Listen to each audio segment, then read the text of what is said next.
Okay, ready to start? We should start? Yeah? Okay. As always, Poskin b'chvod Achsanya. I'll say, to open with being appreciative and giving kavod to the hosts. So in this case, not only we appreciate the Cohens for hosting us, but for pushing the Shiur to happen, and for making it happen, and for doing all the arrangements, and for the breakfast and everything. So we appreciate it very much, Chana. And it's very nice to see you all here. Yeah, you can, okay. Very, very nice to see you all here. So I'd like to talk about, this. I was thought about giving a shiur on a Sunday, so between Parshas Vayechi and Parshas Shmos.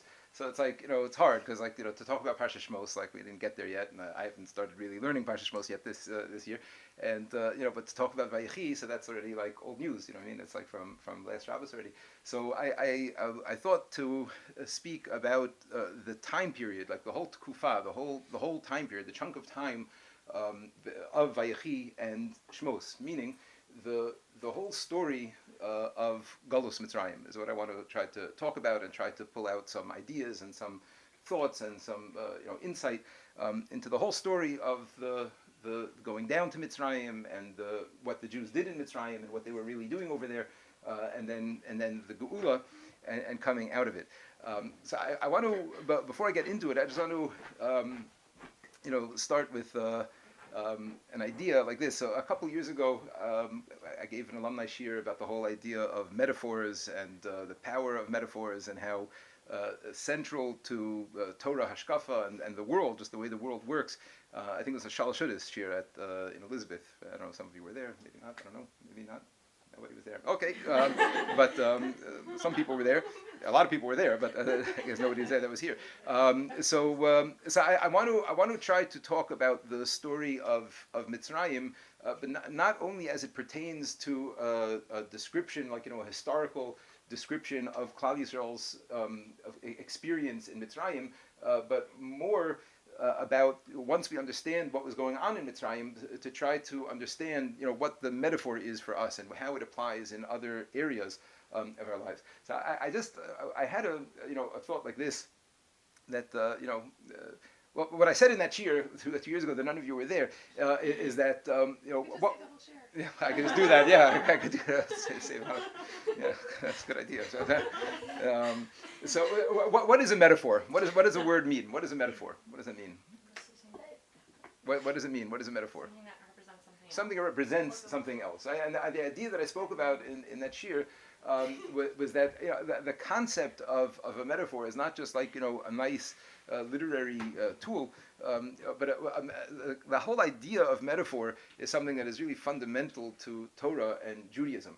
Now, what I mean by that is that the Torah, of course, is meant to be understood as a historical story and telling us information, but it's also a metaphor. It's also there to teach us lessons and to apply it in other places. It's also there to give us like an idea. And what I said in that shiur is really, if a person is really tuned into Ruchnius, so everything in the world is really a metaphor. Everything, the whole physical world, right, is really only a representative of something from the spiritual world, right? The spiritual world is really what's going on, right? There's a vast Ruchnius world that's out there, and we only experience, the table and the coffee and the Baruch Hashem, and all the things. Yeah, that's what we experience over here.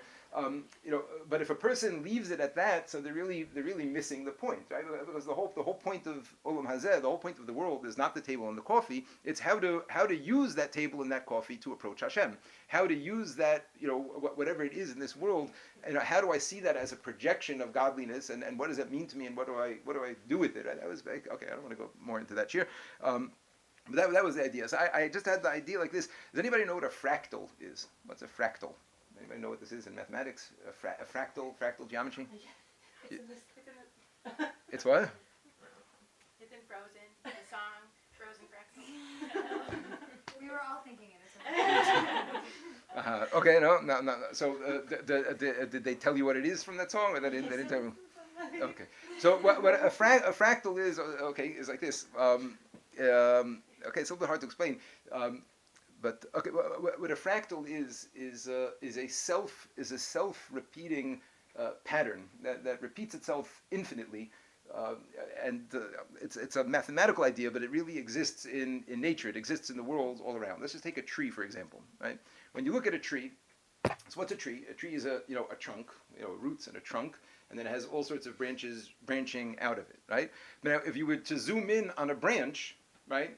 So then, other than scale, that branch is really a miniature of the tree, right? If you would break a branch of a tree and stick it in the ground, then that would also look like a tree. It would have, a trunk and pieces coming out of it. And then if you zoom in further on the branch and you take a smaller sub-branch of that branch with other branches and you would break that off, it would also look exactly like the tree. Now picture a barren tree, not with leaves to give you a size comparison.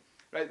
You understand what I'm saying? The idea is that the idea of a fractal, the idea is that it's a relatively new mathematics. It's like only since the 70s that they you never saw like these.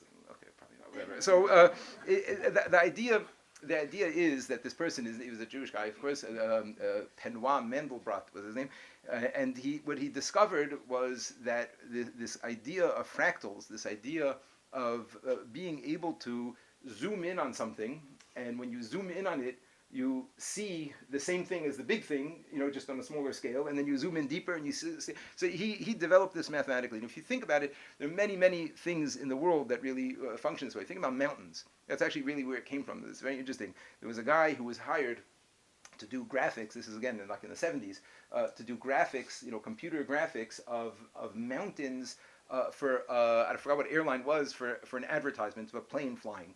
And he had a very hard time doing the mountains graphically because mountains are very, to make it look real, there has to be a lot of texture and a lot of detail and a lot of, you can't just do like a triangle and say that's a mountain, or 2 or 3 triangles and say that, So what he discovered when he was trying to do this, through computer graphics for advertising, advertising makes the world go round.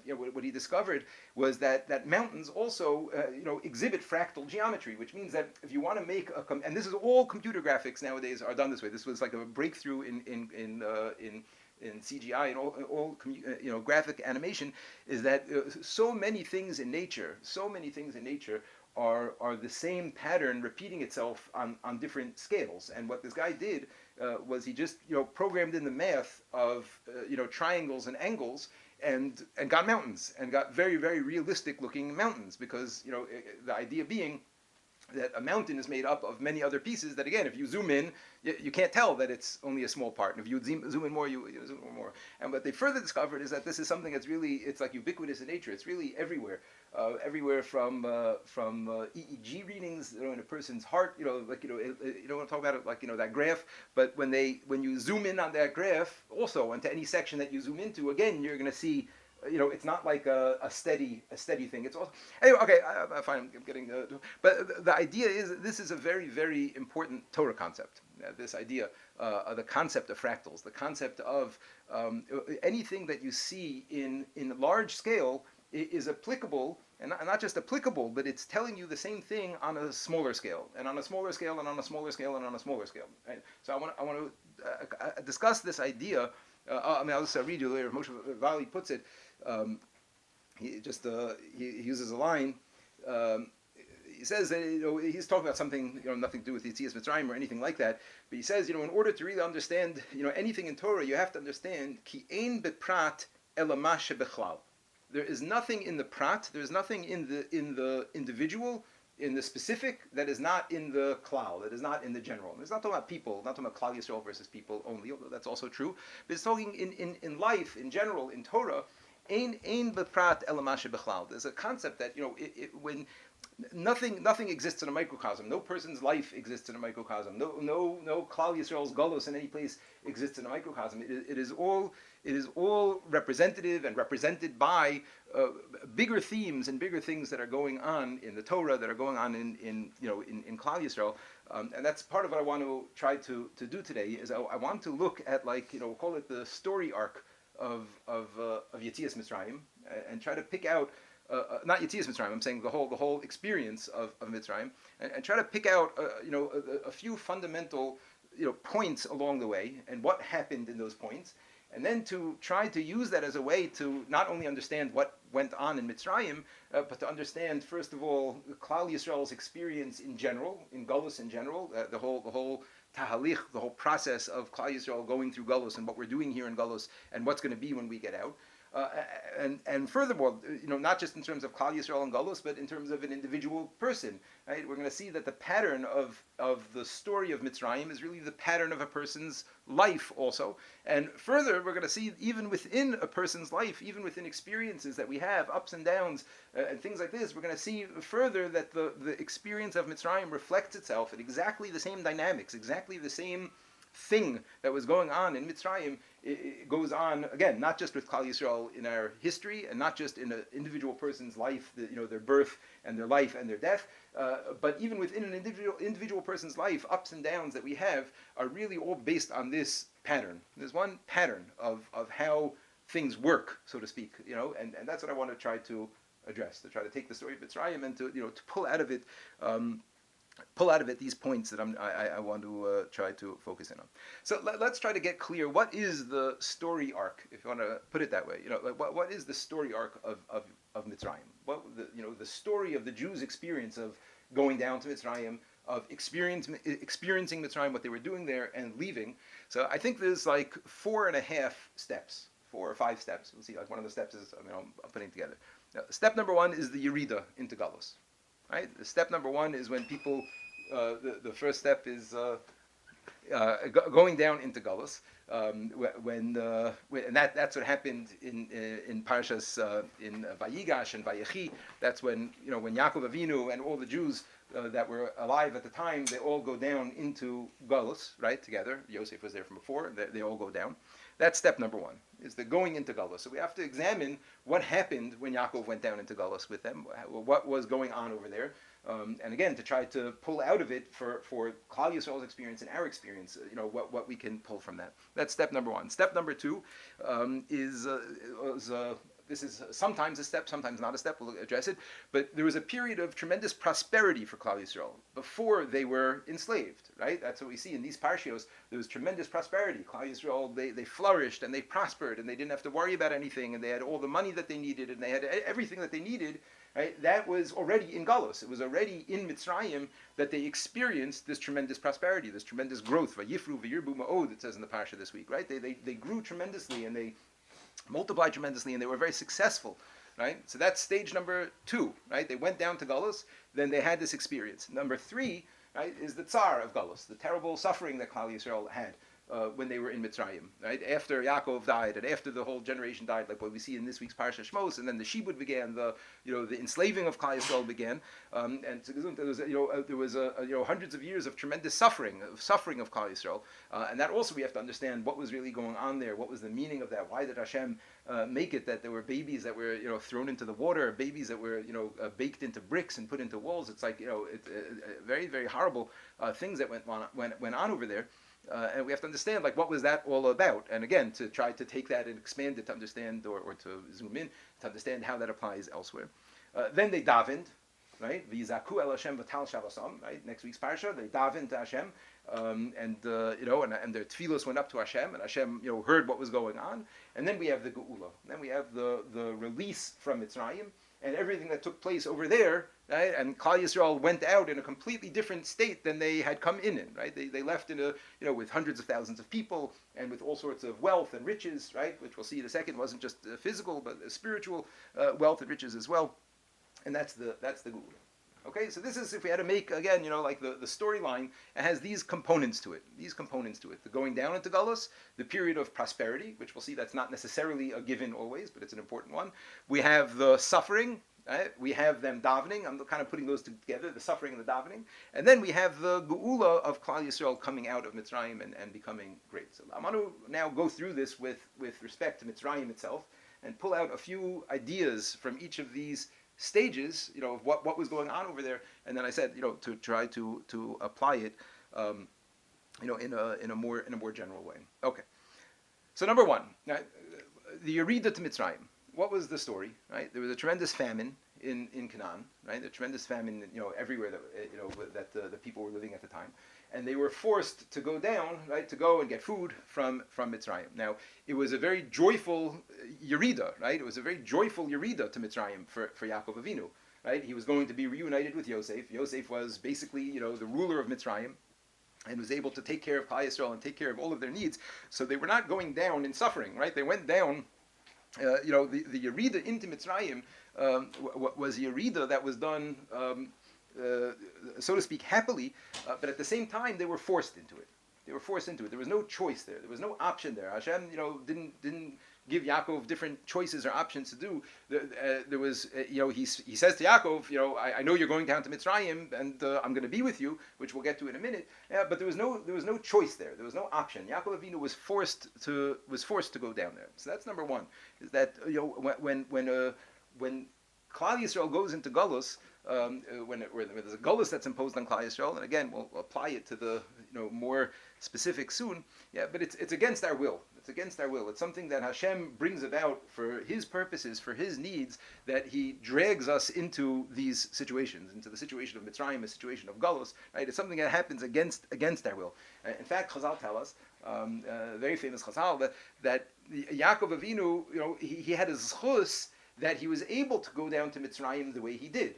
Right? Chazal say, if not for this, he would have been brought down there in chains. Right? Yaakov Avinu, right? If not for the way that the story happened, if Yaakov didn't merit it, or if he had done, Averas or who knows what, in other words, Mitzrayim was going to happen, no matter what. With Yosef, without Yosef, with a famine, without a famine, there would have been another way to have bring Yaakov down. He would have been kidnapped, or who knows what. But this is what Chazal say. Yaakov was zoche to go into Galus with great pomp, with great, with all sorts of chariots and horses and all these things, with all this wealth and all this kavod. That was a big schus for him, but if not for that, he would have gone down anyway, and he would have gone down in chains. Right? That's what Chazal says. There's no escaping it. There's no escaping Galus. When Hashem needs a process to happen, when Hashem needs Klal Yisrael to go through an experience like Mitzrayim, right? So there's no escaping it. There's no way to stop it. Okay, that's number one. That's a very important point, and hopefully we'll see how this develops. The next step, right, after they went down to Mitzrayim, there was a period of tremendous prosperity, right, a period of tremendous wealth and tremendous success. And we'll see in a second that this success itself was somewhat of a double-edged sword. So I want to just bring out one point, about this, about what the experience of Klal Yisrael was when they first went down to Mitzrayim. Right? Which again, it was a galus. It was already a galus from the time. Even though Yaakov Avinu was alive, and even though they were thriving, it's already galus. A lot of people don't realize this point. I spoke about this in school this year, Hanukkah time. That the galus Yavan was when we were in Israel. Right? I was like, Galus Mitzrayim, we were in Mitzrayim, and Galus Bavel, we were sent to Bavel, and now we're in Galus Edom, and we're all scattered among the lands of Edom. But Galus Yavan was a full-blown Galus, right? It's one of the four Galuyos, one of the four Shibudim, one of the four exiles of Klal Yisrael. But it happened when we had the Beis Hamikdash, right? Yavan and all the stuff that was going on of Galus Yavan took place while there was a Beis Hamikdash, while there were karbanos going, while there were kohanim, and while there was avoda and all these things. And yet the Torah tells us we were still in a period of galus, right?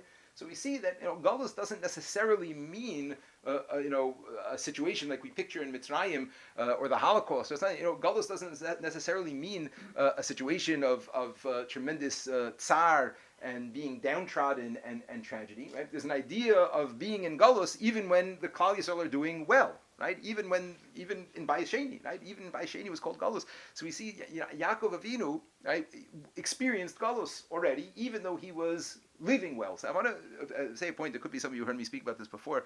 Rav Tzadok, Cohen of Lublin, as a beautiful idea about this first stage of the Galus, and he says that when in this week's parasha Vayechi, it says, Vayechi Yaakov be'Eretz Mitzrayim shva esrei shana.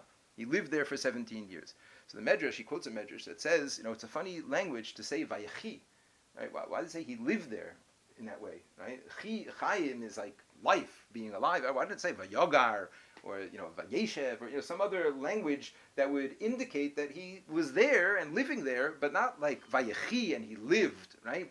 Living for Yaakov Avinu obviously doesn't mean that he was enjoying all the food in Mitzrayim and all these things. Living for Yaakov Avinu means that he was spiritually alive, that he was spiritually strong. Right? So the Medrash says that these years were the best years of Yaakov Avinu's life. The last 17 years of Yaakov's life, when he was in Mitzrayim, right? He was with Yosef, he was with all the Shvatim, there was peace, among Klal Yisrael, who was around then. He was completely taken care of. He had all of his needs, cared for by Yosef, and he had nothing to worry about at all. That's what the Medrash says. Vayechi Yaakov, he lived. That's when he really lived. So Rav Tzadok asked a question, and I remember I spoke about this one of the first years of the Poland trip. We actually went to Rav Tzadok's kever. I don't know if I think we've had one time since then in Lublin. Anyone here there with me? I don't know. One time we went back there, but the first year that I went there, I remember I said this idea at his kever. It was like late at night, and it was very powerful for me at the time. He says the following idea. He said, "Why is it that Hashem made this experience of Yaakov be in Mitzrayim? Right? Yaakov's living, right? Yaakov reaching his spiritual apex, right? Yaakov reaching the heights of his spirituality. So why would Hashem have made that be in Mitzrayim? Right? Wouldn't it have made more sense for Yaakov Avinu to enjoy those last 17 years in Israel, in Yerushalayim, with all the Kedusha and the Shekhinah and all these things, right? We know Mitzrayim was a terrible place. It was an evil place, and it was the Ervas Haaretz. It was the lowest of the low, a tremendous depravity, and all sorts of things. So why is it that Hashem brought about Yaakov's success in Mitzrayim as opposed to in Israel? Right, as opposed to where one would think, right? Everyone wants to go to Israel because that's where they think they can thrive. That's where they. Right? So why is it? So Tzadok says an unbelievable thing. He says because Hashem knew that Klal Yisrael is going to be spending many years, most of our existence in Galus. Right? Hashem knew this. He knows what's going to be, and He wanted two things. He wanted one for people not to say, no, Jews can only thrive in Israel. Jews can only thrive in Israel, right? If I'm not in Israel, then I can't do it. If I'm not connected to the Shekhinah in Israel, then I can't make it. He says that's wrong. That's not true. Right? You see from Yaakov Avinu that even in Mitzrayim, which is worse than I don't know, I assume worse than Manhattan or San Francisco or anywhere else that I've been on this trip, but I assume. So that even over there, even in that terrible place, with the billboards and the this and that, all these things that terrible places going on, but no, Hashem wanted to put into, well, again, one thing is to teach us that we can thrive, and number two, to put into the teva of Klal Yisrael, right? To make it be that we inherit from Yaakov Avinu this ability, not only that we can, but through this we have the ability to thrive in Chutz La'aretz, and that's what Tzadok says, a very powerful thing.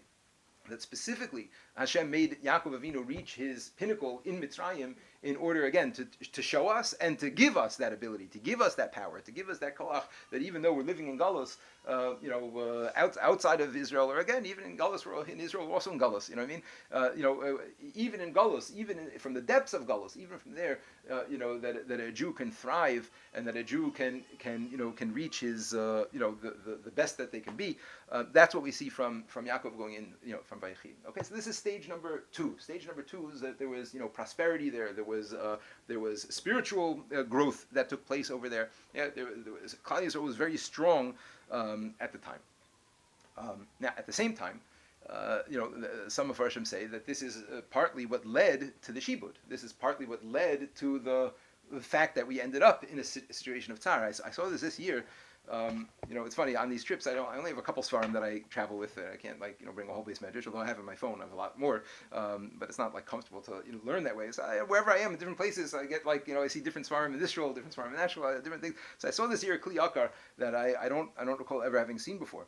But he says an amazing thing. He says at the end of Parshas Vayigash, Vayigash, already two weeks ago, right? Before Vayechi is Vayigash. This is when Klal Yisrael go down to Mitzrayim, and it says there at the end, the very last pasuk, Vayeshev Yisrael be'eretz Mitzrayim, be'eretz Goshen, ve'yachzuva, vayifru, ve'yirbu ma'od. Right? The Klal Yisrael sat in Mitzrayim, in the land of Goshen, and they took hold of it and they multiplied there tremendously. That's what the pasuk says. So listen to this Kli Yakar. It's an unbelievable thing. Vayeshev Yisrael be'eretz Goshen. Look what he says here. Kol pasuk zeh ba'ashmas b'nei Yisrael hu medaber. This whole pasuk, this last pasuk of Parashat Vayigash, which until I saw this Kli Yakar, I thought it was a very nice pasuk. The Torah is telling us the Klal Yisrael went down there and they were successful and they were strong and they multiplied and these types of things. Yeah, they were doing very well over there.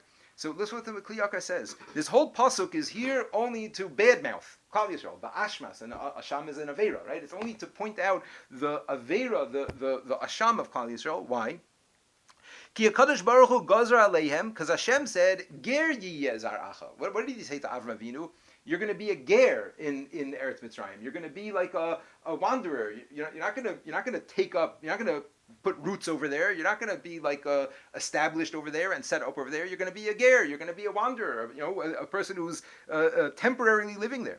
Vehema bikshu lios toshevim b'makom shenigzar aleim gerus, and they were striving to be a toshav. They wanted to settle over there. This is what he says. They were happy over there. They wanted to settle over there. They were happy with, it was a nice place, Egypt. There was, like I said, everything was available for them.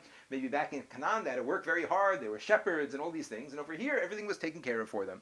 Kamosha darshu etzel Yaakov. He says, just like we see by Yaakov in Parshas Vayeshev, it says Vayeshev Yaakov, Bikesh Leishev B'Shalva. What's the lashon of Vayeshev mean? That Yaakov wanted to relax. He wanted to, whatever that means. I'm not going to get into it now. Rabbi Yaakov wanted Shalva. He wanted, some peace. And again, Chazal criticized him for that. So he says, Kli Yakar says the same thing over here. The fact that the pasuk uses that word Vayeshev Yisrael, it means that they got too comfortable in their galus. They got too comfortable over there. And as he says, "Pasuk ma'ashimam al yeshiva zu shebikshu achuza be'eretz lo lahem." The pasuk is criticizing them because they wanted an achuza. They wanted what's the word for that? What are you saying? Like an achuza, like to grab onto something. It's all of these words means all the same thing. Like something that would be theirs, that they would be able to pass on. Something that would that they would have, that would be theirs. So that's what he says. V'lo kach amru el Paro, and even to Paro, that's not what they said. They said lagur ba'aretz banu, right? To Paro, they said the right word. They said lagur. We came only to hang out over here for a little bit. Yeah. When they went down there, they were not intending to set roots over there and really set up shop and build Klal Yisrael there. And now they wanted originally just to be there temporarily, but now they felt, no, this is the place for me. This is a good place. It's Kashmak here. And he says so much so that until, even when Yetzias Mitzrayim happened, even after the Makos, we know 4/5 didn't want to leave, right? 4/5 were very, very happy living in Mitzrayim. They were very happy with the whole situation there, with the setup there, and what do I need to leave this place for? You see an unbelievable thing, right? The prosperity of Klal Yisrael in Galus, right? The prosperity that Klal Yisrael can have in Galus, right? Not physical, spiritual, in every which way. Yeah, but it's a double-edged sword. It's very dangerous for us. I saw something else just now on Shabbos. I was here for Shabbos, and at the Clifton Kolo, they have an excellent Svarim section. There are tons of Svarim that I don't see many other places. In fact, those of you who know that I am very into the Svarim of Rav Moshe David Valley, Zechrono Livracha. It was his yard site last week. Those of you, so I the first time I ever saw his Svarim were there in the Clifton Kolo. It's very they have a great Svarim section over there. So I saw there they have a sefer from the Beis Yosef. It's around. I mean, I've seen it in other places, but it's not a very common sefer called Magid Meisharim. A sefer written by Rav Yosef Cairo called Magid Meisharim, and it's a somewhat interesting sefer because it's Divrei Torah on the parsha that the Beis Yosef, right, the author of the Shulchan Aruch, that he learned with a Magid, with an angel. Right? He had a chavrusa with an angel, and he would learn Torah with this angel, and the angel would teach him insights into the Torah, insights into the parsha, and he recorded a whole sefer, and he writes, not just like a nice idea. He says, on such and such a date, I was learning with the Magid, and he taught me this. On such and such a date, I was every paragraph starts with the date. It's an amazing thing. Okay, I don't want to, whatever. Okay, speaking with somebody this year who was very skeptical about these types of things, and okay, I don't want to get into it now. But the Beis Yosef, who we all, he wrote the Shulchan Aruch. Everybody holds from that, so he wrote the sefer with the Magid, with this angel, called Magid Meisharim. So he wrote. I was just looking at it then on the parsha, and he says an amazing thing. Also, he says, why does it say Yaakov in Vayechi? It should say Vayechi Yisrael, right? Based on what I just said. That he reached his apex, he reached the pinnacle of his career, of his spiritual career, and he reached he built himself up in Ruchnius as much as he could.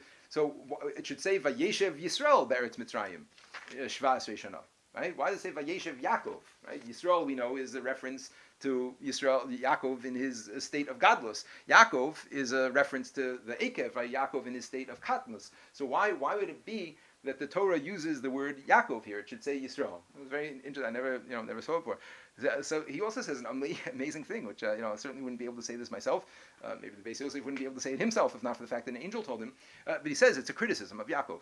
Never saw this before. He says it's a criticism of Yaakov. The Torah is referring to Yaakov as Yaakov here and not Yisrael because he became too comfortable.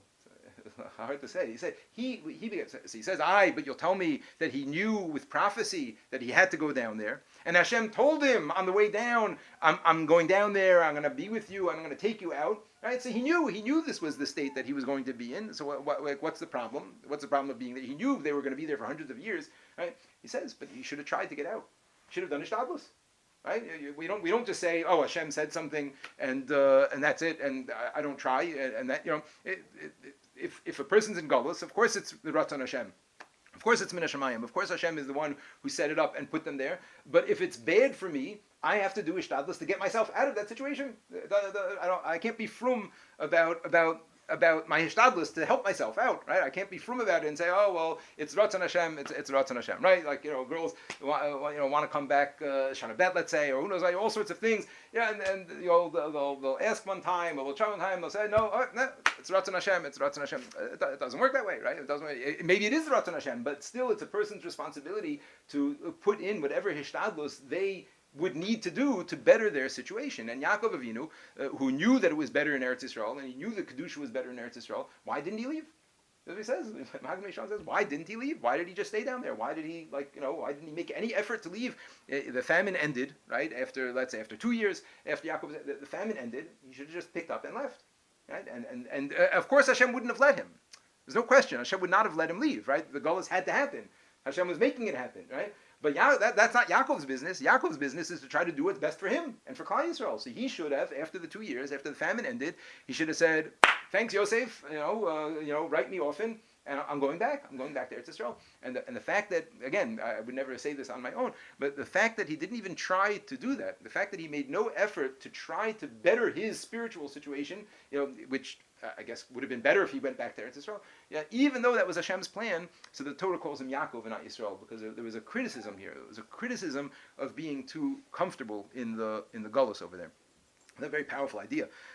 So that's number two. So stage number two of Gullus Mitzrayim, right? Stage number two was Klal Yisrael thriving and prospering, yeah, and being too comfortable with it, and being too much of an achuzah, too much of a feeling of like, this is my home. It's not so bad over here. This is the place. This is the place to be. Now, I know. Okay, so I'm going to pause here before I go on. I want to pause here, and I want to relate this now. I'm going to stop the story arc. We'll continue with the next. But I want to relate this now to just our Gullus in general. Klal Yisrael's Gullus in general. Right. So obviously we know we are all in Gullus, whether we're living in Israel or we're living in Chutz La'aretz. Right? We're in a state of Gullus right now.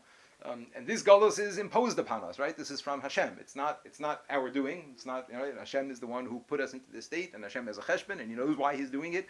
And we're going to talk about that in Mirz Hashem, what that cheshbon could be and what it's about, etc. Yeah. But this is where we are now. We are in Gullus against our will, right? We've been pushed down into this Gullus, right? But we're also in a situation nowadays, at least, that we are in this stage of Gullus, right? We're in the stage of Gullus where Klal Yisrael is prospering. Right? There's obviously ups and downs, and we all know the past 100 years have been tremendous downs. Yeah, but for right now, our experience of Galus is far more similar to Vayechi Yaakov, right, and Vayeshev Yisrael, Be'eretz Goshen. It's much more similar to that than it is similar to the Shibud of Mitzrayim, right? The Shibud of Mitzrayim, the suffering and the terrible state of Klal Yisrael in Mitzrayim and all this, that the Holocaust was similar to that, and other times in Klal Yisrael's history. Right? But where we are now, thank God, Baruch Hashem, and it should continue until the Geula Shlema comes. But where we are now, I think we see ourselves exactly at this stage of Gullus, that we are in Gullus, yeah, and we are prospering. Klal Yisrael in general is in a state. We have the ability to prosper, and it's very, very important to focus in on these messages, right? The messages, again, they're so almost opposite messages. Number one, Vayechi, that we can do it. We can thrive over here in Gullus, right? And we have the ability to thrive in Gullus, and we have the ability to reach the best that we can be over here. But at the same time, we have to be making an effort to get out of it. And I don't mean making aliyah. That's not I'm in Gullus just the same as you. Living in Israel is Gullus just the same. And we could be too comfortable living in Israel in the state of Gullus also. If a person is just happy, well, I don't see how anybody could really be happy with everything that's going on over there. But if the idea is that when we're in Gullus, when we're in a state of Gullus, we're not supposed to be comfortable. We're not supposed to feel settled completely. We're not supposed to feel like this is our place, this is where we are, and this is where, it's a frightening thing. It's a frightening thing because especially going through Klal Yisrael's history. I don't want to make a whole history lesson out of this now. I'm sure you've all heard this many times, but all of our history is like this. All of Klal Yisrael's history goes through this cycle of being in a place of being too comfortable, right? And feeling like we fit in, and feeling like we belong, and feeling like this is where I'm supposed to be, this is where I should be, and this is where this is where I want to raise my family, and this is how I want to do all these things. And at the same time, again, we have to work on thriving, but we also have to realize this is not where we're supposed to be. And being too comfortable, lo aleinu, but being too comfortable is what brings tsaros, right? Being too comfortable, so Hashem, so to speak, has to remind us, no, you folks, you're not redeemed yet. You are still in Galus. So this is one thing I wanted to pull out from our experience, just an understanding of what it means to be in Galus and be in a situation of Galus, even though we're thriving and even though we're doing well, and even though Baruch Hashem in general, Klal Yisrael has Parnasa and Klal Yisrael has yeshivas and we've got schools and we've got all these things. Yeah, but being too comfortable with that is very dangerous in and of itself. Okay, so let's move on. Let's move on now with Mitzrayim. Let's move on with Mitzrayim. Okay, so what was number two that they were down there and thriving over there? Number three is the suffering, the shibud of Mitzrayim. Right? What happened was Havan is Chachmalan, this week's parsha. They say, oh, these Jews are they're prospering too much. There's too many of them. Yeah, let's do something about it, and they put them into the shibud. And we know that this the time that they were in shibud Mitzrayim was something awful. By now, everyone's seen that big fancy Haggadah with all the graphic pictures in it, which I think is a very chashuv thing, because I think I don't, even for me, I don't know if I ever thought about the Shibud Mitzrayim in as painful way. You know what I'm talking about, right? Well, it's a very powerful Haggadah, and it has very it has a lot of allusions to the Holocaust and these types of things to kind of give us a sense of what Klal Yisrael is going through over there. But the suffering of Klal Yisrael, which is mentioned just a few times in the parsha, we're talking about generations of suffering, people born into suffering, babies being born and brought up as slaves, and tremendous suffering that was going on in Klal Yisrael, and we know specifically when it came to the children, there was mass infanticide that was going on. There was mass murder of Jewish babies that was going on. They were having 6 babies at a time, and there were tens and tens of thousands. I don't think about this. How many babies must have been thrown into the Yor, right? We only heard about Shifra and Pua who saved them, but they weren't the only 2 midwives for all of Klal Yisrael. There were millions of Jews at the time, right? When we left, we were 600,000, and that was 1/5 of all the people that were there, right? We're talking about millions of people, millions of Jews having babies. There must have been hundreds of babies a day that were being thrown into the water, right? It's a horrible thing to think about. This was our experience. Klal Yisrael went through this. Babies being put into the bricks and being put into the walls. And it was a tremendous time of suffering, not to mention the physical labor, not to mention the beatings and the torture that they were exposed to, with all those midrashim that are brought up in that in that Haggadah, etc. It was a time of tremendous suffering. So I want to try to put some perspective on this also, to try to get an idea of why did this happen? What was going on? What did those babies do? Right? I mean, even though we know it's a story and it's Mitzrayim and it's in the Torah, right? But we still have to understand, Hashem was still doing it. Hashem was still killing little babies, on a mass scale. Those were real people with real parents and real, what was going on over there? What was the idea of what was happening in Mitzrayim? There's 2 ideas that this is a combination of a bunch of different sources. There's 2 ideas of what the process of Mitzrayim was, the crucible of Mitzrayim. There's two ideas of what was happening over there, and this is really the critical point that I want to get to, because this is something that affects us very deeply. Number 1, it was a cleansing process. It was a cleansing process. Klal Yisrael, which I'll explain in a second. Klal Yisrael at that time was made up of, I said millions of people, but there were a lot of neshamas that were there, that were being brought into that generation, that were in need of a tremendous tikkun, of a tremendous fixing, a rectification in Shemayim. Now, what is this talking about? So the Torah tells us like this. The Arizal explains the following. I've spoken about this in the past before. It could be you've heard me speak about this before, or other people. But he says the following idea. This is what happened, right? That Adam Arishon, we know, right? He was supposed to be all of humanity, was embodied in Adam Arishon, and if he would have done things right, etc., right? So then everything would have been finished then and there, and we wouldn't be here today, or we would, but we would just be here today as part of Adam. But it didn't go right. It didn't go right, and Adam Arishon did the sin. and then he left Gan Eden, and then Cain killed Hevel, and Adam Arishon was porish from his wife, right? He was porish. He separated himself from his wife for 170 years, something along those lines. I don't recall, 130 years, very long, 130 years. I think he separated himself from his wife.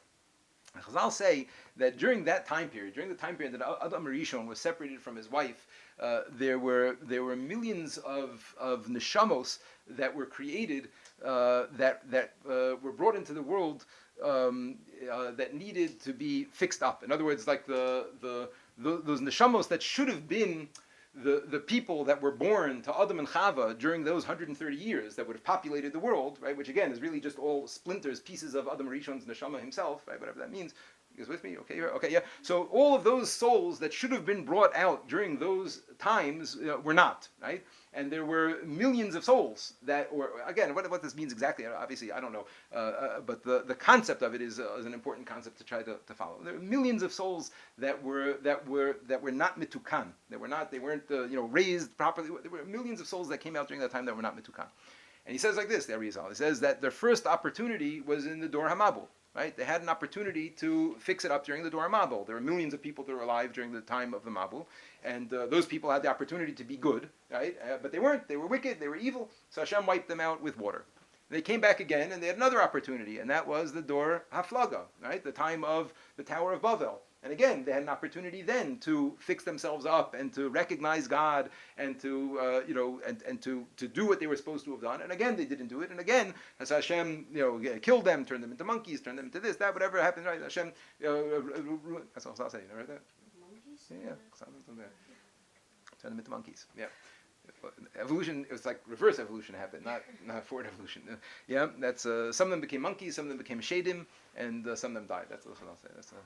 Yeah. So again, they had an opportunity to be fixed up. They had an opportunity to come and do what they were supposed to do over here in the world, but they missed that opportunity also. Right? All of those neshamos came back again during Mitzrayim. Right? All of those neshamos, all of those souls that had been, I don't know what it means, wandering around, bouncing around for thousands of years, hundreds of thousands of years.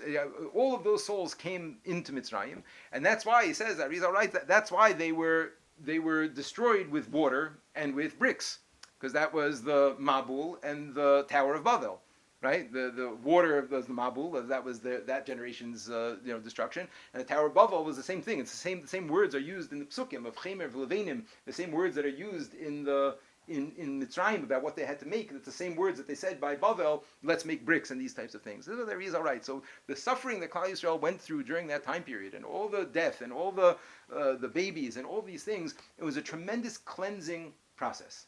Okay, it was a process of removing, cleansing, purifying those souls that were not meant to be a part of Klal Yisrael as they were, right, in their unfixed up state, in order so that when Klal Yisrael leaves Mitzrayim, right,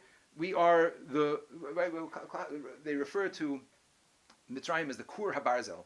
What's a Kur HaBarzel? A crucible. You smelt metal there, right? What does that do? It purifies it, right? Mitzrayim was a purification process. It was the process of purifying the neshamos of Klal Yisrael, getting them ready to be able to leave Mitzrayim and get the Torah. Right? Without that process, they couldn't have gone. Right? Without that process, Hashem imposed it upon them. They didn't have a choice this time. Right? By the Dor HaMabul, they had the choice to have fixed it up if they wanted to.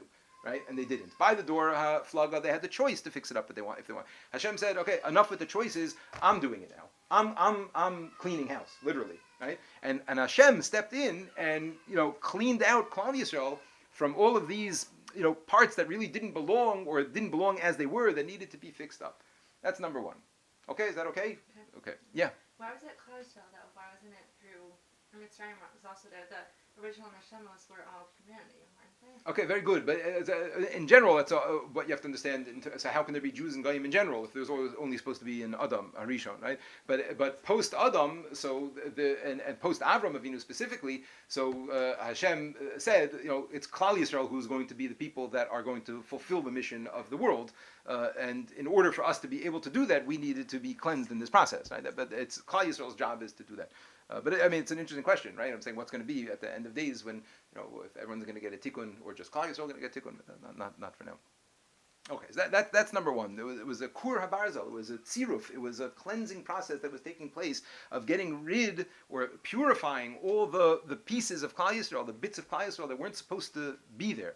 Okay, and it was a critical process, right? Without it, we would not have been able to get the Torah. It wouldn't have, it would have just gone on, right? Like the Devorah Mabel, the Devorah Flaga, there would have been the Devorah Mitzrayim, and there would have been another Devorah, another, right? So Hashem said, I'm stepping in now, I'm making it happen, I'm taking care of it. There's another process that was going on in Mitzrayim. This is also something that's very important to understand in applying this to Galus and to our lives and things like that. There's another process that was going on, and that was the process of cleaning out Mitzrayim of any ruchnius, of any spirituality that was there.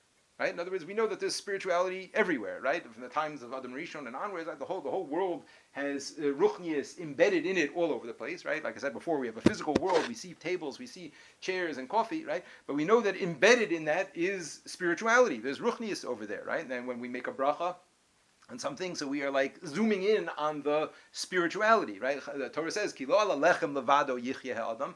We don't live on the bread. We live on the Dvar Hashem that's in the bread, right? There's a ruchnius piece that's in that bread that's giving us the sustenance that we need, the nourishment that we need. So everywhere in the world there is physicality and spirituality mixed together, right? So sparks, if you want to call it that, right? Of ruchnius, of spirituality exist everywhere. So when Yisrael left Mitzrayim, the pasuk says, "Vayinatzlu es Mitzrayim." What does that mean? Does anyone know what it means? They cleared them out. They cleared out Mitzrayim. V'yinatzlu Yisrael asam. They cleared out Mitzrayim. When the story goes, they borrowed the gold and their silver and all their nice clothing and all their things, and they cleared it out. Right? They cleared it out. But what was really going on over there? What was really the thing? So I'll tell you a quick story. This past summer, my family, it was the first time we ever left Israel as a family. Most of my kids never left until the summer. So we went to London for a wedding. It's a whole long story. We went to London for a wedding this summer. We were flown in, my family. And on the way home, it was very nice. We stayed at Ariel Forecast House, one of the Devorah Alumnae, and Ariel Azulai. And we on the way home, we had a stopover in Copenhagen, Denmark. We had a stopover. And on our flight from Copenhagen to Tel Aviv, it was on a Friday morning, early Friday morning. We figured we'd make it in time because we were leaving, it was like a 6 a.m. flight, 5 a.m. flight, I remember it was, from Copenhagen.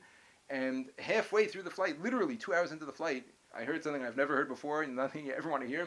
But a guy, a steward came on the thing and says, "Ladies and gentlemen, we have some bad news from the cockpit." That's you never want to hear that on a plane, but that's mamish what they said. There's some bad news from the cockpit, but there's some sort of a technical issue with the plane, and there's no danger, but we're turning around. And we're going back to Copenhagen. So obviously the plane erupted, and everyone was like, "Wow, what are you talking about? What are you talking about?" There were very few from people on the plane. Unfortunately, it was mostly not from people, but there were like a handful of from people. And it was whatever, it was already, let's say, 10 in the morning or 9 in the morning, whatever it was, 8 or 9 in the morning. There was no way that we were going to make it back to Copenhagen and then back onto another plane. So Baruch Hashem is my hashgacha. It was the first time in my life I ever used Wi-Fi on a plane. I don't know if I ever had Wi-Fi on a plane before, but I got onto the Wi-Fi on my phone. And I looked up Chabad in Copenhagen, and I got the phone number, email address of the Chabad in Copenhagen. And on the plane, I sent him an email, and I said, "I'm on a plane, and we're on our way to Copenhagen, and there's a bunch of us here. I'm a family kind of 7, and I see there's some other from people on the plane. Is there what to do in Copenhagen for Shabbos? What are we doing for Copenhagen?" And he emailed me back. It was all on the plane. I got an email back from him, Rabbi Lowenthal, his name Yitzi Lowenthal, big tzaddik of a man. Shout out to the Copenhagen Lowenthals. Yeah, but it stopped anyway. So he emailed me back on the plane, and he said, "No problem. Just tell me how many people you are, and whatever, and we'll take care of you." And mamash kachava. So it was my family of 7, myself, my kids, and there was another person on the plane. Some other from people said they had other arrangements that they could do, but then we ended up seeing them on Shabbos at Chabad anyway. And there was another person who was a mashgiach for a kashrus organization in Israel. And he was also traveling around, in Scandinavia, doing fish and this. Anyway, so we landed. I was able to get a phone, and I called him. and we went to the Chabad of Copenhagen for Shabbos. It was an amazing experience. Like we had all these meals with like 30, 40 people. All the people that are there, travelers and local people and Jews and non-Jews and all sorts of things. So I said the following Dvar Torah at Shabbos day. I asked him if I could speak, just to like give a Karas Tov, and I said the following idea. I said like this: we know that there is an Aveira to move to Mitzrayim. Right, person not allowed to live in Egypt. Right, there's a Lo Saseh in the Torah. It's well known that the Rambam lived in Mitzrayim, and he used to sign his letters saying, Ani Moshe ben Maimun, Ha'over b'chol yom below Saseh. I'm the Rambam, and every day I'm in violation of this Aveira because I have to live in Egypt for whatever reason it has to be. Right, but there's a Lo Saseh, there's an Aveira in the Torah, allowed to live in Mitzrayim. So what's the idea? What's the point? Like, why is it that we can't move there? It's a nice place, the pyramids, nice to see, nice weather over there. Wouldn't want to visit nowadays, but what's wrong with going there? So also the Arizal explains an unbelievable thing, and he says like this: everywhere in the world, right? Everywhere in the world, there is ruchnius to be found. There's spirituality in everything, like I was saying before. Everywhere we go, there's what to do avodas Hashem and release that ruchnius, release that spirituality. Right? If I help an old lady across the street when I'm in San Francisco on a recruiting trip, right? So that's there's ruchnius over there, right? I went to a place where devoid of spirituality, in that and by doing a mitzvah over there, so I'm bringing out that latent spirituality that exists on the streets of San Francisco. Right?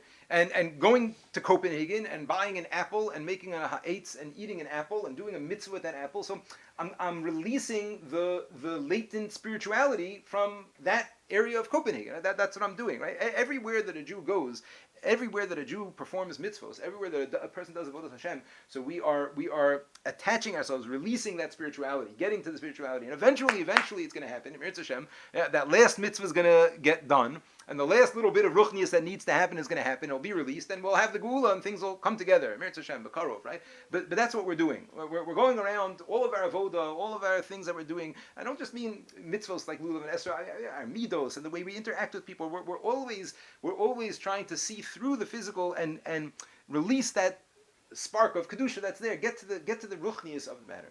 So that Arizal says an unbelievable thing. He says there's nothing left in Mitzrayim. There's nothing left. When Klal Yisrael left, they cleared out Mitzrayim. There's nothing left there. There's no ruchnius left there at all. There's not a single spark of kedusha left in Egypt. When Klal Yisrael left Golus Mitzrayim, when we left after that process, again, that process of cleansing, the process of doing this action of finding those pieces of spirituality and pulling them out, right? When we left, we cleared them out completely. So there's nothing left there, so there's no reason to go there. That's what he says, an amazing thing. So it's an aveira to go there, because we're here to work. We're here to be attaching ourselves to spirituality, releasing that spirituality. That's what we're here to do. And there's nothing left in Egypt. There's nothing left over there. So therefore, a Jew's prohibited from going there. So I said, obviously in Copenhagen there's still a lot left to do, and I gave them a bracha. They should continue. But that's the idea that everywhere that a Jew goes, there's access to spirituality, but not in Egypt, right? Because after this Golos, after Mitzrayim, we cleared it out completely. So what happened? We left behind all the parts of us that we didn't want, and we took out of it all the parts of it that we did want. Everyone understand what I'm saying? That was the dynamic of Golos Mitzrayim. That period of shibud, that period of suffering, and the tremendous suffering that was going on, was a process that was taking place, a painful process, a difficult process, but it was a process of leaving behind what couldn't come with and taking out what had to come with. And that was, in a nutshell, that's what Golus Mitzrayim was. That's what the whole experience was. It was a cleansing process and a process of getting us to the next stage, of taking out everything from there that we needed. I heard last week, somebody told me, I told him I was thinking about speaking this idea, he said, you have to say this idea over. I said like this, from the Noam Elimelech, what's Chevle Mashiach? Chevlo Shel Mashiach, right? We say it's the birth pangs of Mashiach, the difficult times before Mashiach comes. Chevle Mashiach. So Noam Elimelech says an idea like this. He says, what does it mean? It means that before Mashiach comes, Hashem is going to take a chevel, a rope. Right? A chevel means a rope. And he's going to, tie the rope from one end of the world to the other. You heard this before, this idea? And everyone's going to have to hang on to this rope. What's Hashem going to do? He's going to shake it. He's going to shake this rope up like crazy. He's going to shake the rope, right? And only a person who's got real emunah, only a person who really believes in Hashem and can see, Jewish people being hacked to death while they're davening, and the teenage boys being kidnapped and killed, and all these things, and say, okay, Hashem, you're shaking us up, but I don't care. I believe you anyway, and I trust in you anyway, and it's painful and it's difficult, but I'm not letting go. I'm not letting go. Yeah, those are the people that are going to make it to Mashiach. The people that are shaking off the rope, right? Well, Hashem is shaking that rope like crazy with terrorists and the ISIS and who knows what else, and Teves and everything, right? And he's shaking this rope all the time. Hashem is shaking the rope very stark, yeah. And it's our job to hang on as much as we can. But not everybody is going to. Not everybody is going to. Just like in Mitzrayim. We know by the Gullus that we're in now, by the Gula, it's also going to be chamushim. 1/5 are going to leave, and 4/5 are going to be left behind. So the Noam Elimelech says those 4/5 are the people that let go of the rope. Those 4/5 are the people that it's too much for them. They don't have the emunah, they don't have the belief, they don't have the bitachon. They've given up hope in Mashiach. They don't understand the process. They say, "Who needs this anymore?" And they let go of the rope. That's exactly the same process as Mitzrayim. It's exactly the same process, the cleansing process. Klal Yisrael is going through it. Anybody who doesn't see it is blind. Nowadays, how many people coming into Judaism? How many people leaving Judaism? How many people marrying in, marrying out?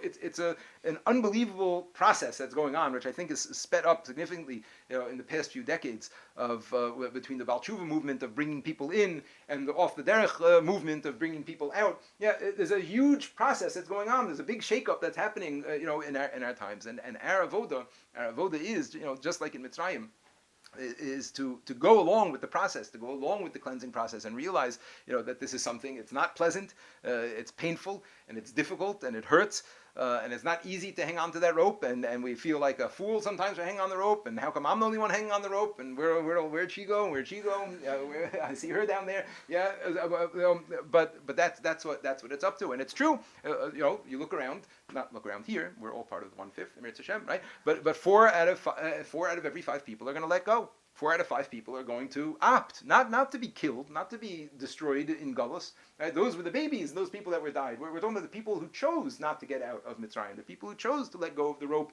and say, you know what, I don't want to be a part of this anymore. It's not for me. I'm happy here in America. What do I need this for? I'm happy again, even in Israel. What do I need this for? Yeah. So that's also the process that's going on in Klal Yisrael's Galus, and also something very, very powerful to understand that there's a tremendous purpose to what we're doing over here. A tremendous purpose to all of the suffering that we go through individually, collectively. Again, the cleansing process and the pulling out the kedusha process, the pulling out the ruchnius process is something that can only happen in this way. That's a big part of what we're doing over here. Okay, finally, even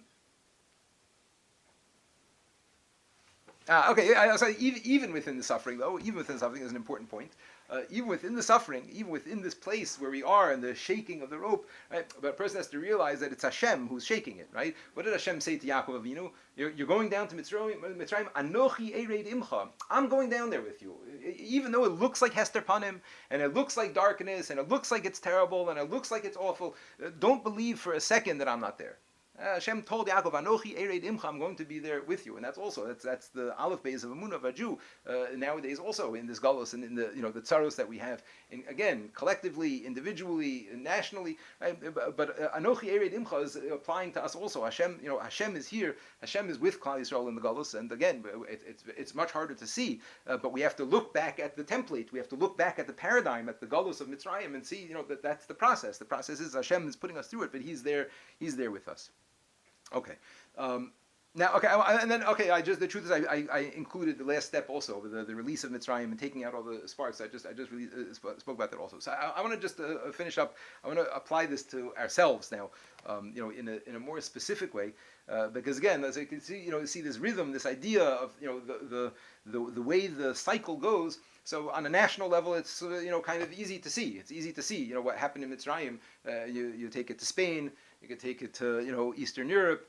You could take it to all different places, and this was the story of Klal Yisrael of prosperity, and then Tsar, and then leaving, and this is the process of Klal Yisrael. But the truth is, it's a person's life also, right? Every person's life, right? We know al korchach ata nolad, right? We're born against our will, right? We're brought down here against our will. If it were up to us, we would stay up there in Shemayim. We're sitting up there with Hashem. We're chilling. We're close to Hashem. We have whatever level of. But what does Hashem say to us? No, I have something more important for you to do. So he takes us and he rips us down and pulls us down over to here. Right? Tremendous Yerida, a bigger Yerida than you or I will ever experience in this world, right? Already took place, right? The biggest Yerida of our lives already took place, taking us from a spiritual being down into this physical being full of frailties, full of bad midos and taivas and averas and all of these things. Yeah? And we're brought down here, but for what? There's a tremendous job we have to do. There's a whole process of what we're here to do. What are we here to do? Exactly this. We're here to cleanse ourselves. We're here to get rid of our bad midos, to get rid of those bad parts of us, to overcome our taivas. And we're here to pull out all the ruchnius that we can.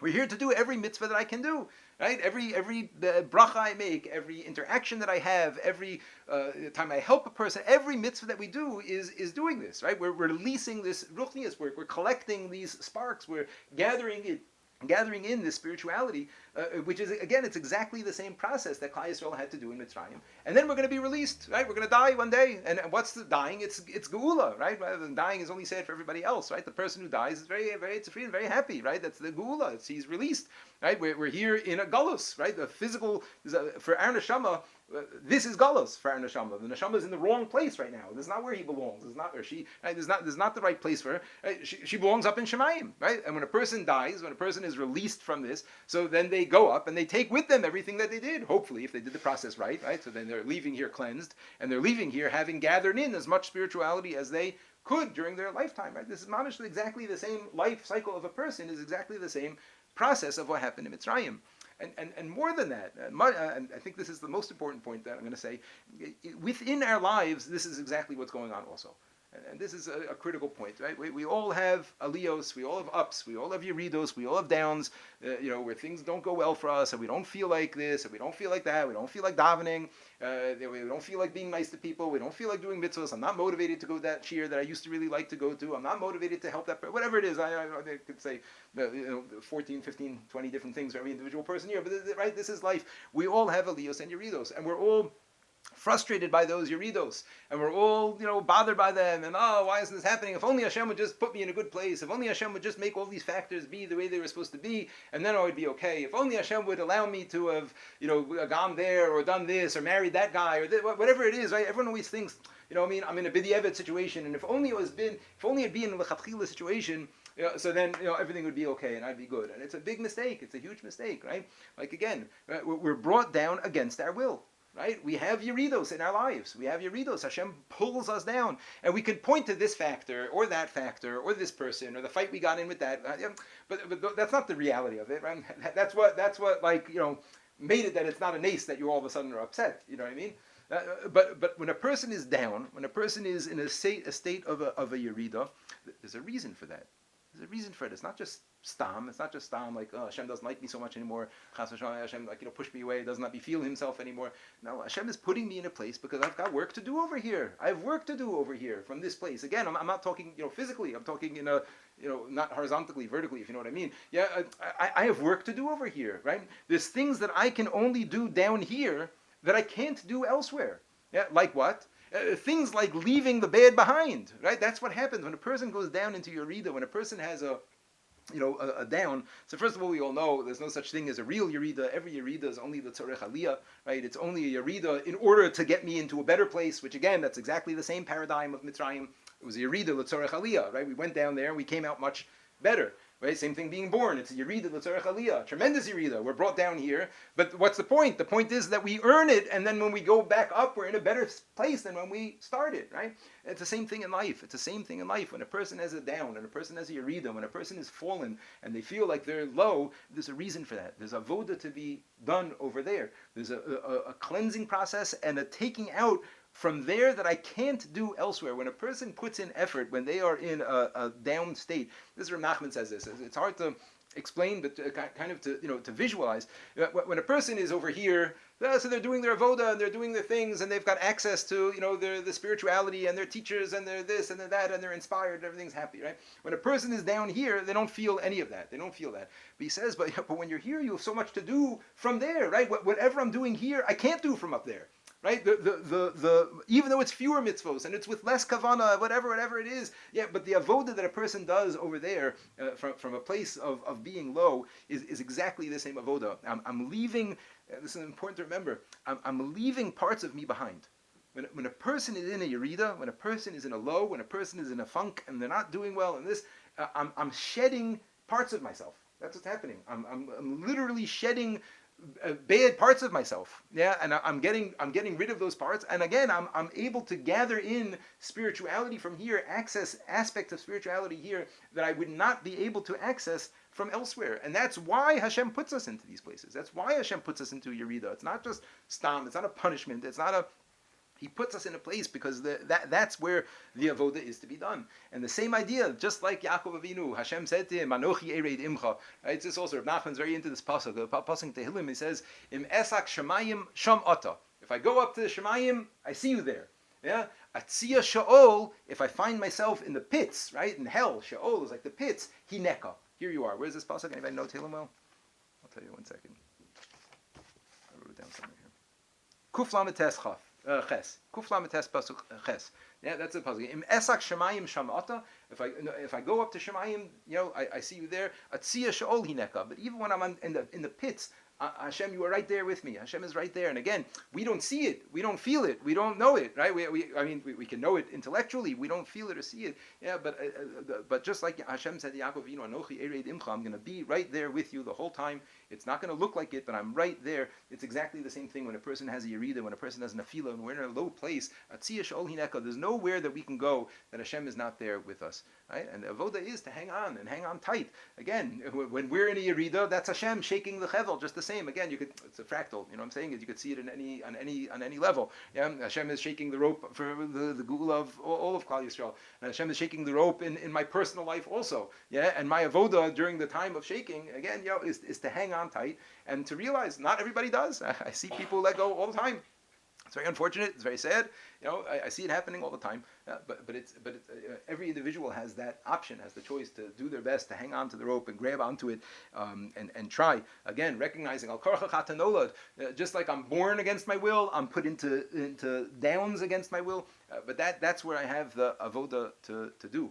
And Amir Hashem, when a person pulls himself out of it, a person pulls up out of being in a low, it very, very often, I won't say 100% of the time, but I certainly have had this in my own life, and I can assume many of you had also. Very, very often, it's after a person is in a period of low, after a person is in a period of being in a down place, that they find themselves, after they're pulled out of it, if they hang on tight enough and they make it through, and sometimes it could be weeks, and sometimes it could be months and longer. Yeah, but if a person hangs on and when they come out, a person is in a higher place and in a better place. A person feels, a certain enthusiasm, a certain thing. I was just speaking to somebody in Eretz Yisrael. Also a girl, not exactly what I'm talking about now, going through, just no reason, whatever, fake reasons, but it doesn't feel like going to classes, Shiur, I'm talking about in Devorah, I'm an alumnus, doesn't feel like going to Shiur, doesn't feel like this, doesn't feel like it, all these other things, but when a person pulls out of it, they I don't want to say, because I don't want to give it, but, whatever, it's a very, very important, it's a very, very important dynamic to be aware of, and, unfortunately, almost every person who leaves the derech, right? It's because they don't see this. They don't see it. They're in a down. They're in a low. They're in a place where they don't feel Hashem. They don't feel it, and they just let go. Like, what am I hanging on to this for? What's the point? Where's it going to go? I've been hanging on for so long. I'm not getting anywhere. I don't feel anything moving. I'm hanging on, and they let go. And that's no bigger tragedy than that. A yerida happens, l'tzarech aliyah. A yerida happens in order for a person to do what they need to do there in order to bounce back up. It's only only a person can choose to remain in a state of yerida. Only a person can choose to state in to remain over there. Otherwise, that's what we have to do. Okay. Adkan. I have a question. Yes. Is it in that state of yerida? Is it just about holding on? Is it just about waiting it out, or is it about doing and actualizing? And if you don't actualize, then you're not going to get yourself out of it. So that's a little bit too. It's too general because no two yeridos are the same, and no two people situations are the. You know what I mean? In other words, sometimes the advice to a person is just hang on, and sometimes with Yaakov, no, there's like hishtadlus to be done over here to pull yourself out of it. Pull yourself together. Don't say, oh well, I'm here because Hashem wants me here, and that pull yourself out of it is what to do. But that's very case specific. You know what I mean? It depends on how much is in your control, how much is out of your control. How much, you know what I mean? Sometimes we're in a Yerida and there's nothing that we could do but hang on, because there's not really any ishtadlus that we could do to get ourselves out of it, and all we could do is just hang on. And let's just say, like in Harnof, I was like very troubled by it for like a long time, very very troubled, and but there's nothing you could do. Nothing you could do. The only thing you could do is hang on and say, okay, there's got to be a reason, there's got to be a cheshbon, and Hashem knows, and just tell yourself all that stuff over and over again.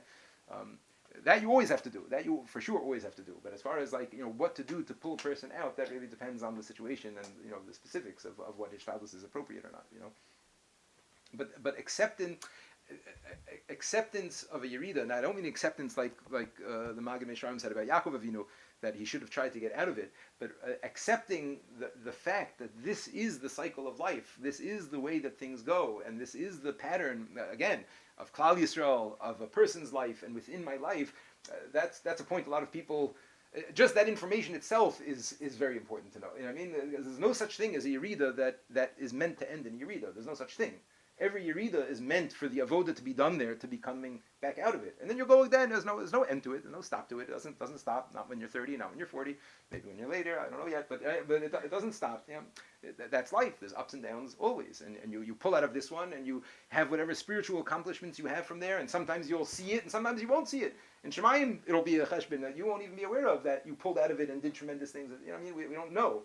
Yeah, but it'll happen again. There'll be another one, and there'll be another one. I think that's true even within the mashal itself, no? Because depending on the force of the shake, you have to hold on stronger. Yeah, for sure. It's not like the same.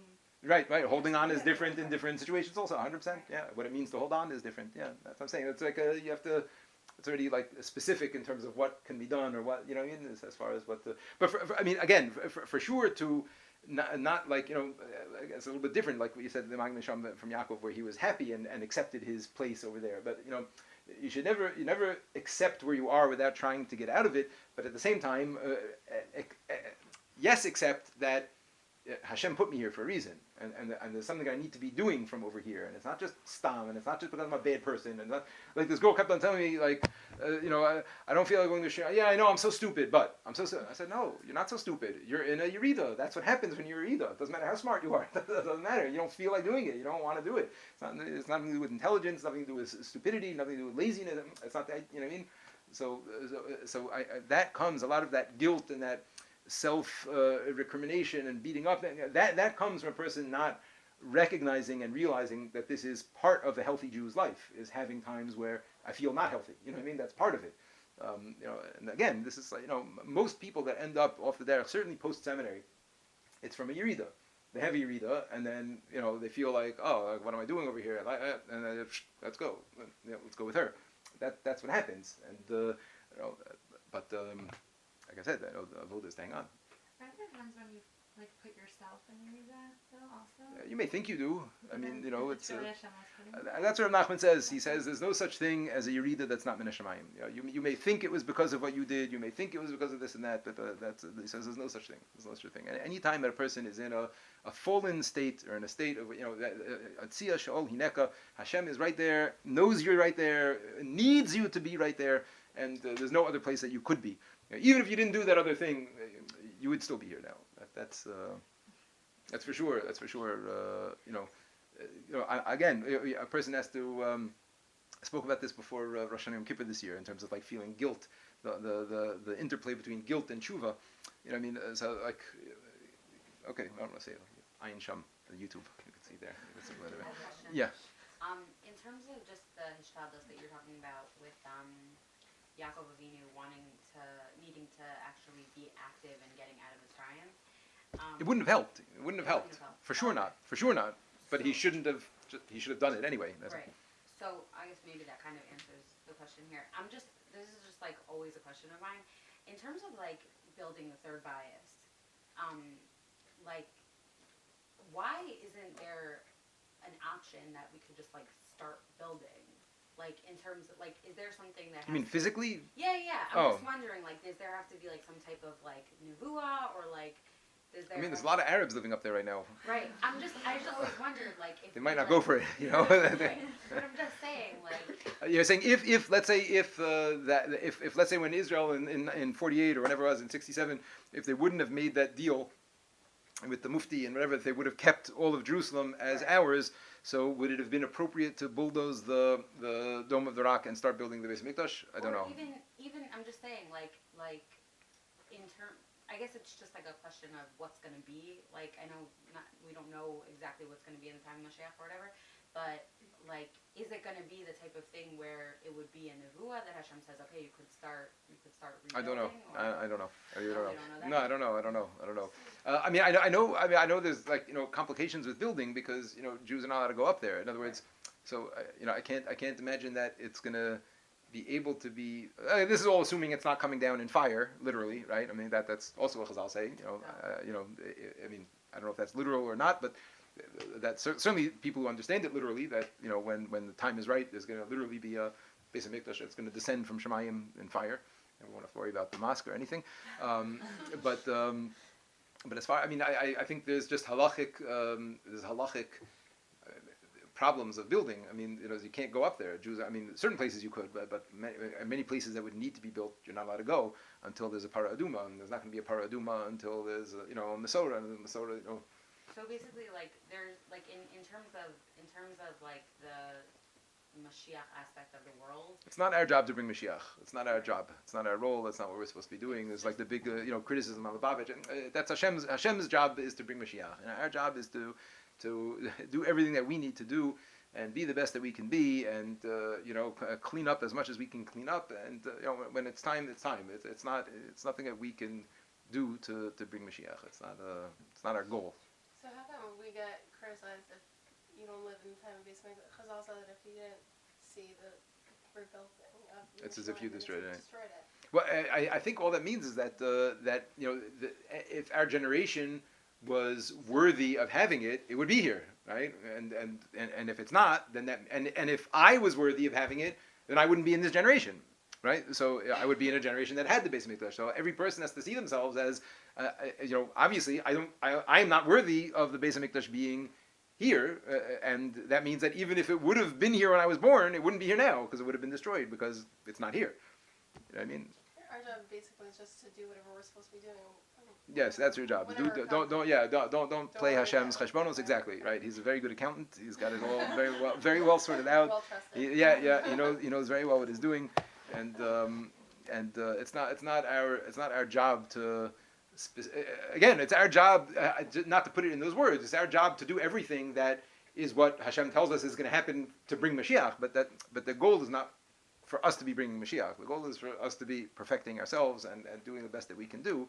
And when all of that comes together, Mashiach will come. It's not, So what's the question of Tzipis Yeshua? Were you actively waiting and wanting every day for the Yeshua to come? But I mean, this is not. That's like the saying in the very, very beginning. People who are happy in Galus, and again, whether in Israel or in Chutz La'aretz, but people who are happy and comfortable, and they don't really feel that there's so much, lacking, and there's not so much, problems here and there. But you know what? It's okay, and I'm pretty happy, and I'm pretty established.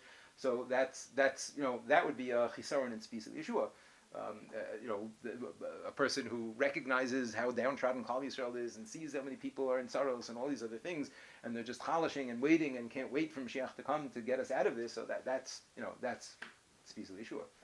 Just so you should know, halachically, the Chafetz Chaim says that the halachic, because he's saying the Ani Mamins, it's not just to believe that Mashiach is coming, but it's part of the Ani Mamin is a chakelo b'chol yom she'yavo.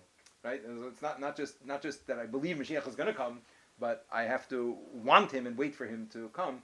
So it's just the Chafetz Chaim says that halachically a person is in violation of that only if they are miyayish from Mashiach coming. They give up hope of Mashiach coming. Right? But as long as a person, even if they're not actively pining for Mashiach and wanting, which we should be, and it shouldn't be hard.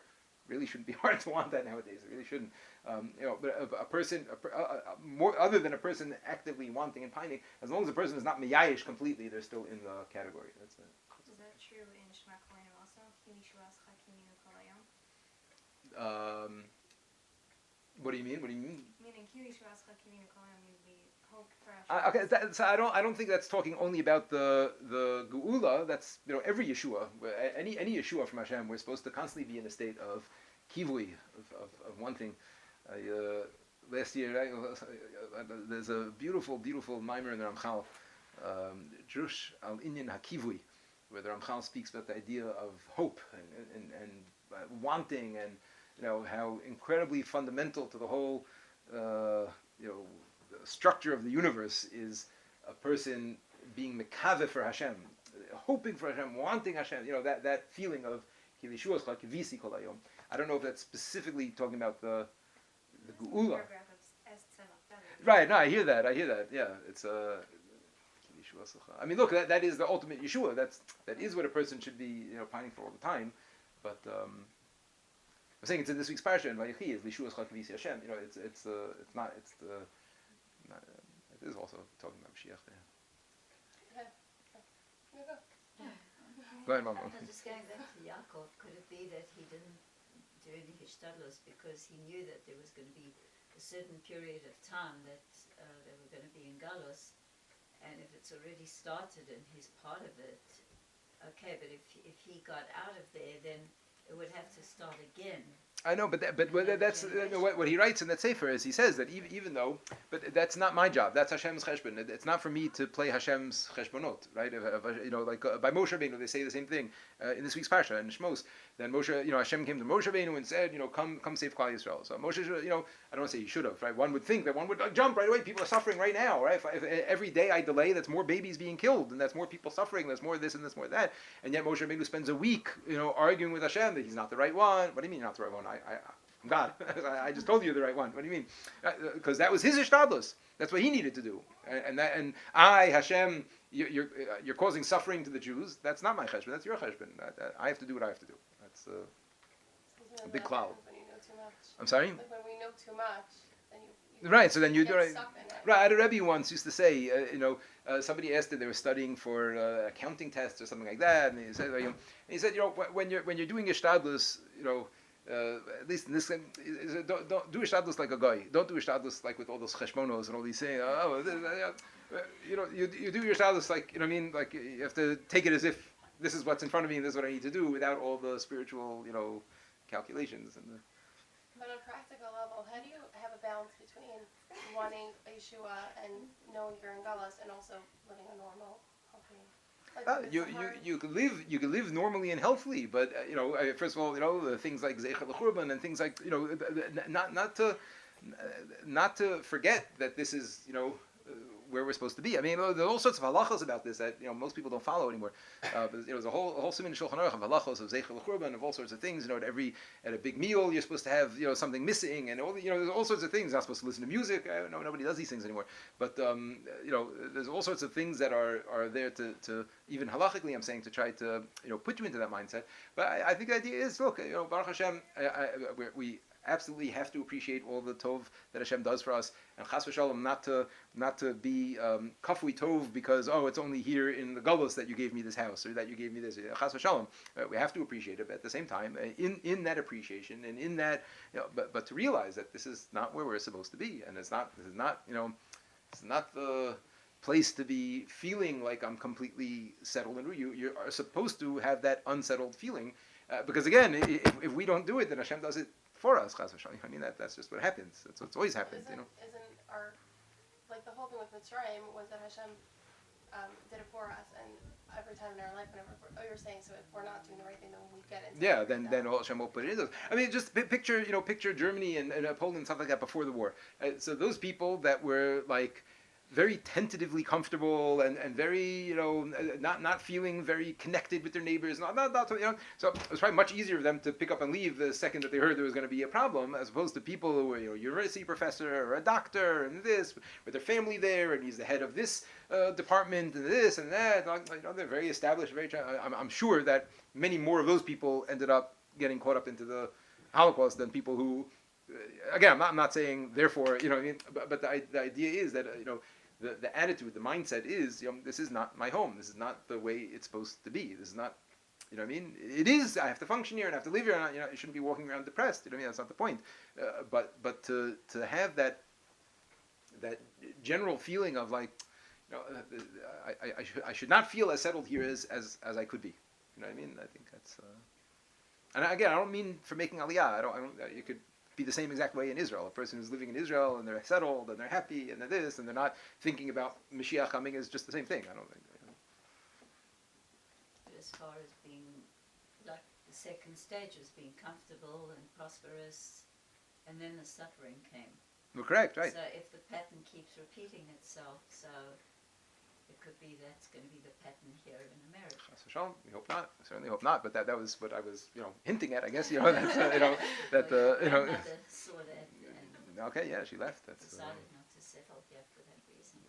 Oh, I see. She didn't settle here for that reason. Okay. Look, anything can happen anywhere. There's no question about it. Again, you're not supposed to live your life, like you said, tomorrow. I'm not petrified.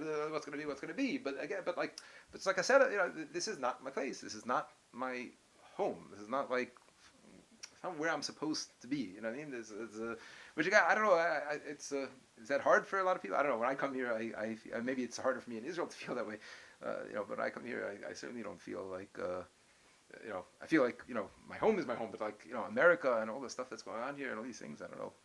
I like police officers, I don't, Then it's like you don't feel like anywhere you're home, because you also don't feel like getting into before time. You're right, we're not home, we're in Gullus, you're right. We're in Gullus, we're nomads, that's exactly right. And I'm saying the fact that in 1948 they made a state of Israel, it didn't change, Gullus, it didn't change the feeling of where a Jew is supposed to be and how we're supposed to feel in this time period. We're hoping that it's somehow going to lead to the Geula and it's a step in the process, and I certainly hope so. But you know what I'm saying? You're not supposed to feel at home. So slightly off topic, but kind of the same idea. Why is it that we had to have Galus and Mitzrayim specifically, and not in Eretz Yisrael? It didn't belong to us either. Gary Ezer, Chagaris Lulahem. Lulahem is also Eretz That Yisrael. was promised to us already. Interesting. What do you say? Promised to us already. I'm sorry? But why even that? Just saying why? Why by Avram? Why by Bris Mitzrayim? Why was it Mitzrayim as opposed to anywhere else? Mitzrayim out of any other. Or why not Israel?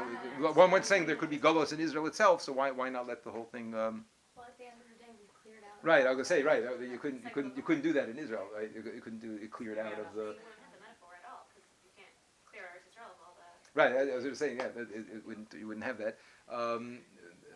Okay, look, I mean, there's a lot of other, reasons and things, Mitzrayim and what the word means, and Meitzar, the narrow point, and Paro being the Oref, and there's all sorts of Ramazim and things like that. But you're asking, could it have been elsewhere or anything? So I don't know exactly.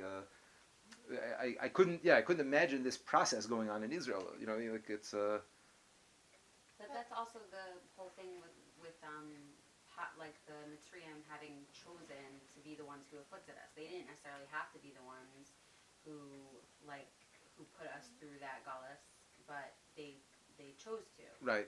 Also, Right. Okay, but I guess what Lee was asking, but still in all, Hashem was orchestrating it that it ended up that way. Right. I mean, even with their choosing it, it's still, if Hashem wanted the galus to be in Bavel, it would have been in Bavel. It was this is one of the four galuyos. This Mitzrayim. It's like obviously it plays a major role in our theology of the concept of Mitzrayim and what it represents and all these other things. So I guess it would have to do with Avram went down to Mitzrayim. That's also a Maisa Avosim in Lebanon for sure. Yeah, I went down there for sure. But then there's just a question there. So why there and not there? But I guess had to be somewhere. Because Mitzrayim was known for having food and stuff because of the Nile. Right. So if you're going to choose a place, you're going to choose a place for prosperity. If you're having a famine. Right. Well, you were asking I guess more in like a cosmic kind of why did it have to end up having it either way? But I'm saying wherever it would be, you would have. Well, then you could do that with everything. Right. That's what I'm saying. Right. I mean, as we are, you're mentioning good points. Like Mitzrayim, there's a lot of ways that Rav Hutner points this out. There's Ryan be the smart that Rav Hutner points out that in a lot of ways Mitzrayim is like opposite to Israel. In all sorts of ways, it's opposite. Israel, we need rain and we have to daven, and without rain we have nothing. In Mitzrayim, they don't have to worry about that. They have, they have the Nile, and I remember a whole bunch of ways in which like Mitzrayim is like the antithesis of Israel specifically. And again, specifically that there's a mitzvah to live there and there's an avera to live there, and you said that. I'm sorry, the foil. Right. There's something to that. Why Mitzrayim and not somewhere else? I would ask the same thing. I don't know. So if they have the Nile, how was there such a severe famine for 7 It was a very unusual thing that the Nile didn't do what it was supposed to do. I'm saying it didn't. It was a nace. It was a miraculous thing. Wherever the Nile gets fed from, it wasn't being fed. Yeah. What are you saying? That's a good question. No, because they say that I know, but it it's didn't. something that you would think about. You hear these parshiot your whole entire life, and then you're like, oh, you know, Right. doesn't work. That's weird. No, I think that this. Where did they say it? I saw somewhere that. depends on rain. It was like specifically because it was such a crazy thing. That's why nobody else thought of it, right? Because because it's such an unusual thing, right? But Yosef saw. I'm sorry. You're saying with The dreams, yeah. Nobody else would have thought to say this because it's like a miracle to have a famine like that in that way. But there's a part of it. But I guess, I'm sure agriculturally there's a way that can happen, to have a famine. Okay. Anything else? There's just what you were saying. It's a story I heard. I don't know if it was true, but I guess it could like make you think about it. There was a guy one time who went to someone's house, and there was a picture of the mosque in his house, and the guy got really upset. He's like, "How could you have a picture of a mosque blown up on this wall?" Do you know the story? No, but I can hear what he's going to say. He's like, Yeah, very good. Exactly. So he was so upset, and he's like, "How come you were so upset that it's in my house and not in Hashem's house?" So Wow. we don't think about it. I'm saying, like you could it's something that I think about because of that story. So based on what you were saying, drive me to point home. Yeah, no, it's a. I think it's in a lot of people's houses. You see pictures of Yerushalayim No, with but gold. forget that it bothers you when it's there, but it doesn't bother you that It's in front of Hashem all the time, it's in right? Hashem's- It's in Hashem's house, and it's Right. like the most holy place. Shu'alim holchu bo. That's what the Passaic says. The foxes are running around over there. It's a compliment, if you ask me. Shem Yasser. Okay. That's what bothers me so much about pictures of Yerushalayim. In the middle of it. Okay. Great to see you all. Off to the airport.